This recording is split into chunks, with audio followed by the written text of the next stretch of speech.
Hi, my name is Colin Graham, and I'm the animation director on Watch Dogs 2. Today we want to give you a look at our free-roaming demo and give you a more detailed look at the open world and the Bay Area. This video is recorded from an alpha build of Watch Dogs 2 running on PS4.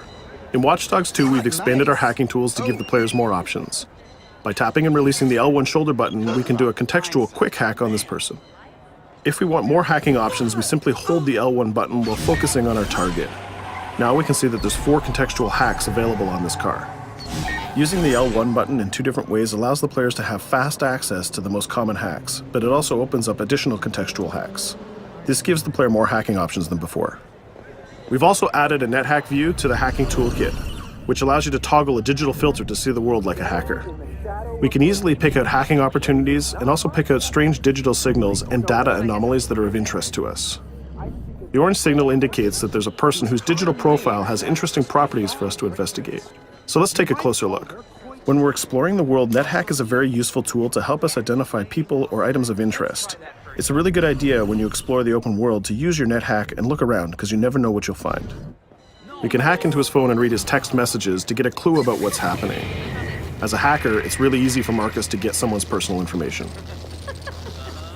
This guy's text messages indicate that he's experiencing strange behavior happening on his phone.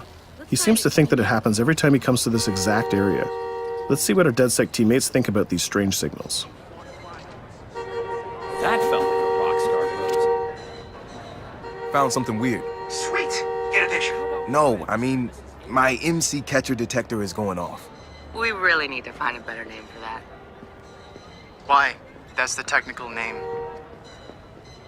My Stingray sniffer tells me somebody's leeching data off of people's phones below.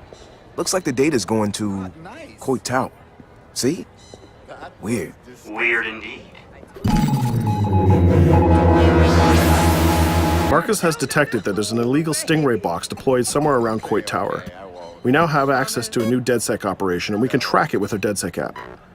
You can do any operation you want in the order that you want, as long as you've discovered it and it's in your DedSec app. With the NetHack, we can see the Stingray box is deployed all the way on the top of Coit Tower. But since the tower is closed, we're going to have to find another way to reach it. You still have a little on your nose. In Watch Dogs 2, Marcus has some custom-built toys to play with, so we can just deploy our quadcopter and fly it to the top. Coit Tower is an iconic landmark known for its great view. From here, you can see the whole city is accessible. You can visit landmarks like Sutro Tower, you can explore Golden Gate Park, or take a drive across the bridge to Marin. You can sail the bay on a sailboat, or you can visit Alcatraz, or maybe take a selfie with the sea lions on Pier 39. You can also travel across the Bay Bridge to Oakland, or take the freeway south to Silicon Valley. You can also take your time and explore San Francisco's diverse neighborhoods like Chinatown, Castro, or even the Tenderloin. With the drone, we can easily hack into the Stingray box and track its source. This one is operated by Greystrom, who are illegally installing these boxes all across the city.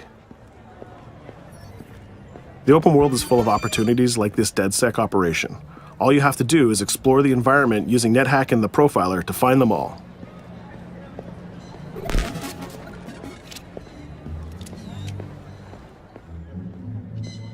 There we go. This one has a breadcrumb trail I can follow. Nice. Where's it go? Looks like Greystrom set up a warehouse out by the piers.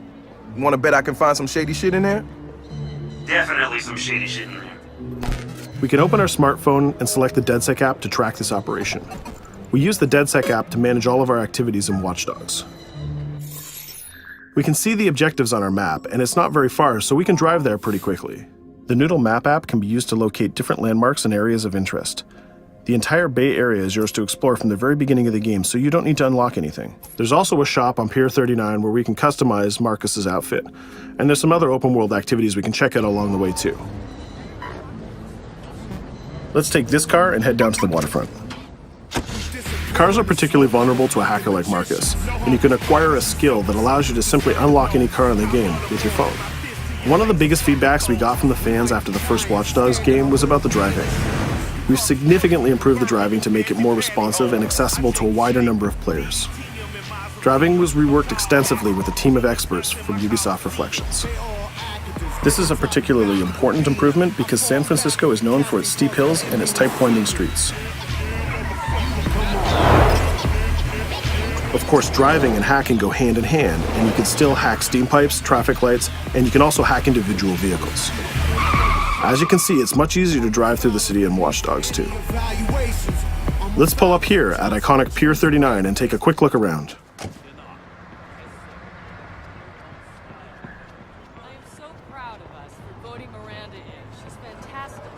Up ahead is a clothing store, so let's go give Marcus a new look.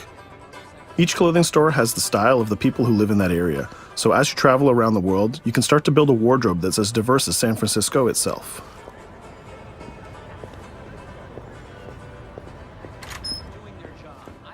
There are over 700 unique items of clothing that Marcus can purchase to wear, with over 1 billion possible combinations. We can go into the fitting room menu and browse a selection of items found in the store. Let's start by switching up Marcus's jacket. Each item of clothing in the shop is handcrafted to fit Marcus's overall look. You can mix and match any pieces of clothing you want. You can change your hat, glasses, face mask, bag, shirt, pants, and shoes. There's some nice normcore hoodies in here, but I think we should go with the shirt with the giant skull on it. Let's take a look at what we got for shoes. Since people who come to Pier 39 are often tourists, we have styles of shoes that they would buy. We can go with these comfortable gator shoes or maybe some open-toe sandals. Or if you really want to make a statement, you can buy the awkward socks and sandals combo.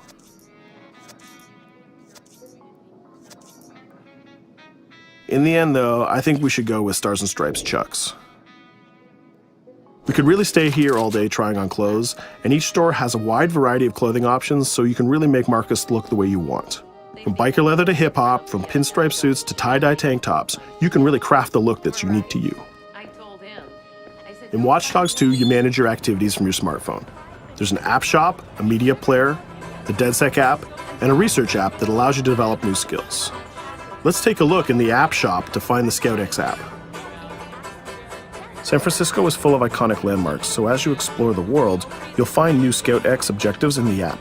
Once we've installed it, we can find nearby landmarks and go check them out. When you visit San Francisco, there's so many great landmarks to visit. The ScoutX app will be like your tour guide in Watch Dogs 2. We're right near the crab statue on Pier 39, so let's go to that one right now.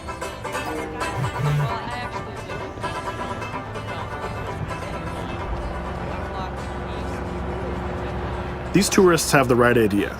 We'll just pop open our phone and select our camera and take a picture of this giant crab. Let's make it a selfie and use the California Vibe filter.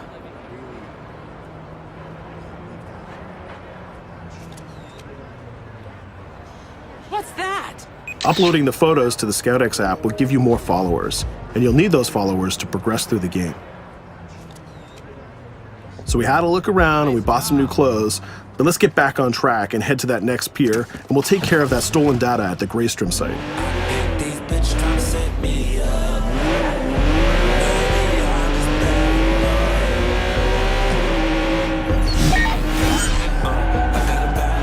We can see the objective marker in our minimap, and it's also displayed in orange at the end of the pier. Let's park our car past the scissor lift and go scout the place on foot. Operations in Watch Dogs 2 are almost always a free approach, so you can go after the objective from any direction. Let's start by getting into cover and scouting our enemies and see if we can spot the objective. From there, we can make a plan of attack. We can launch our drone and scout the area. We can use our NetHack view to see that there are guards patrolling the rooftop, and the objective is in a small office. There are also some civilian workers that might notice us, so we need to avoid them too. In the NetHack view, we can see that the door is electronically locked, but it can be bypassed by a junction box on the lower level. The connection is shown in a red line. Unfortunately, that box is protected by an armed guard and an attack dog. So we'll probably have trouble if we try to sneak past the dog in person, but luckily Marcus has another toy, which is the RC jumper. This little guy is small and much harder for enemies to detect. The RC jumper is another DedSec gadget that gives Marcus a different way to approach obstacles in the layout. The RC jumper has this cool little robotic arm that's been hacked into the body. This allows him to physically interact with objects and allows Marcus to stay safely hidden. Now the junction box is unlocked and we can open the door upstairs. We can hack that scissor lift that we passed on the way in and reach the rooftop.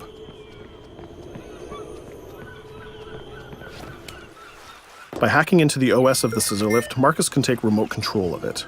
Not only can you raise it up and down, but you can actually drive it around anywhere you want in the world. This level of control gives players total freedom when dreaming up an approach to a mission. Our first challenge is to get past the guard in front of us. So let's hack into the security camera and see how he might be vulnerable.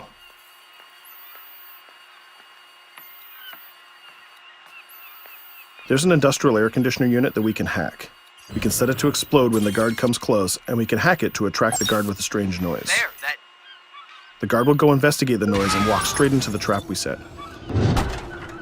Shit. Does anyone know first aid?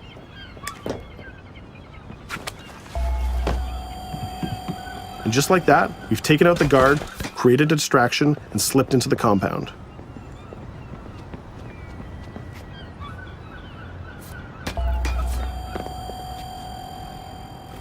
A more direct way to neutralize a guard is to use the non-lethal stun gun. Marcus has an array of non-lethal tools and techniques, and you can complete the entire game without actually killing a single enemy. Since we already unlocked this door with our RC jumper, we can just quick hack it to open it. Now we're in the room, we just need to install one of our custom DedSec boxes into this Bloom terminal, and we've completed our final objective. All that's left to do now is escape undetected. Each operation we undertake will give us more followers. More followers will allow you to take on even bigger operations. So let's get off this pier and explore a little bit more.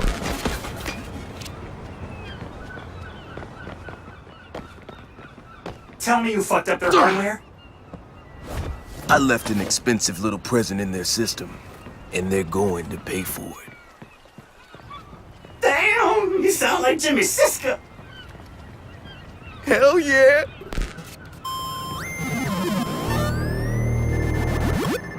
Up ahead, we'll notice there's another player hanging about. He's easy to spot because of the purple icon and the gamer tag over his head. In Watch Dogs, your game session can be seamlessly merged, and you will often encounter other players exploring the world just like you. This guy looks really friendly. We have an opportunity to join up and form a co-op party, so let's send him an invite.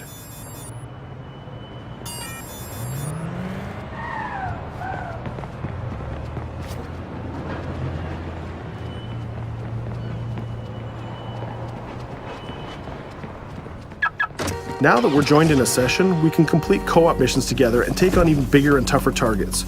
2 hackers are better than 1.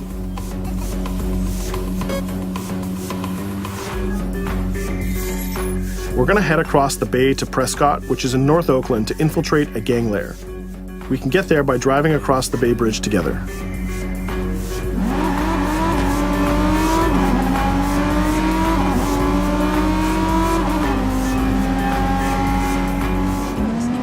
Alright, we can see that we're in a much different neighborhood than before. This is Prescott, a subdistrict of North Oakland, and the location of our next co-op operation. With our partner, we can go together and activate this mission.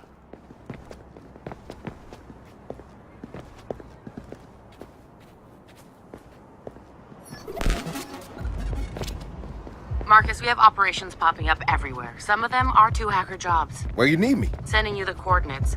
And Marcus, it works both ways. When you need help, fire off a call and we'll send someone your way for the assist. This area is a free approach, so we can tackle it any style we want. Since we're now 2 hackers working together, we'll cover our partner from the sky and help him out with some well-timed hacks. We can distract this guard by hacking his phone, and our friend will take him down very stealthily. We'll continue to scout the area and find more lookouts, like this gang member on the rooftop. We can automatically tag them, and once they're tagged, both players can see them. Our partner is going to sneak up on the rooftop and take out this guard, and we can help him with some well-timed hacks. If we use a contextual hack on this transformer box, we can attract the guard. Our partner has an easy shot with his stun gun from that distance.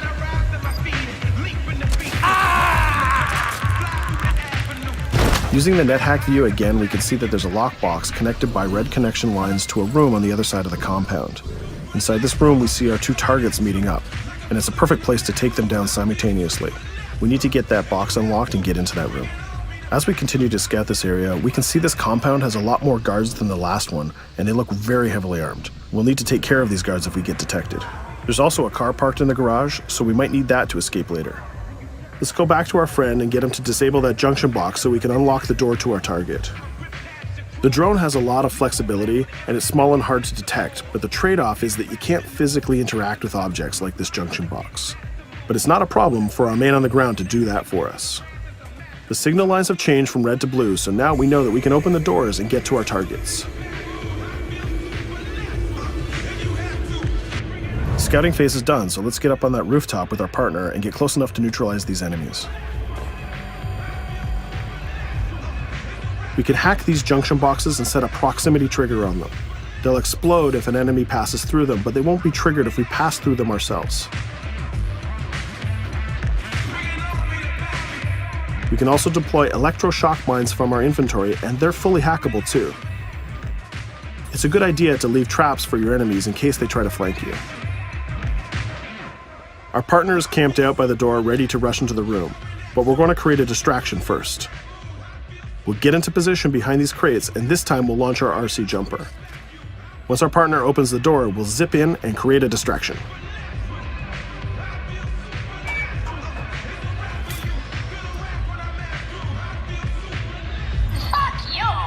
Our jumper has another feature too. It can launch foul-mouthed taunts and make people angry. Now's our chance. The gang leaders are distracted, so let's rush the room. This guy was pretty tough, but getting a thunderball to the face will ruin his day. Now we have his cell phone and all the evidence that we need. We just need to plan a way out of here. We can switch back to our quadcopter, which is hovering where we left it, and take a look at what's going on from the sky. We can see one of the guards is rushing up the stairs to help his boss, but our partner has that door covered with his DedSec rifle. There's another guard on the ground level who's alerted to our gunfire, so let's use a contextual hack on him. We've changed his profile to make a rival gang think that he's a police informant. The rival gang will come to this compound and take care of him for us. Things are heating up, so we're going to have to improvise a little bit. We can hack the car in the garage and reverse it away from the enemies so we can use it for our getaway. The rival gang just arrived and they've engaged in a gang war with the remaining guards. These guys aren't messing about. They're armed with grenades and body armor. We'll take some higher ground and use our DedSec 3D printed assault rifle to take them on. They're here somewhere. Find them. Hey, we lost us. Go. We better leave this. There's still one guard left, so we can hack his headset, which leaves him vulnerable to a takedown.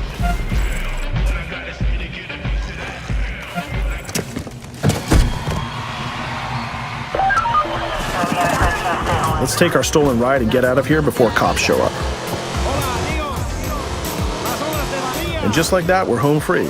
We took down both gang leaders, we got the evidence we needed, and we triggered a gang war, and we escaped without getting killed. That's teamwork. 2 hackers and 1 successful DedSec operation. Let's take a minute to talk about a brand new multiplayer PvP event called Online Bounty.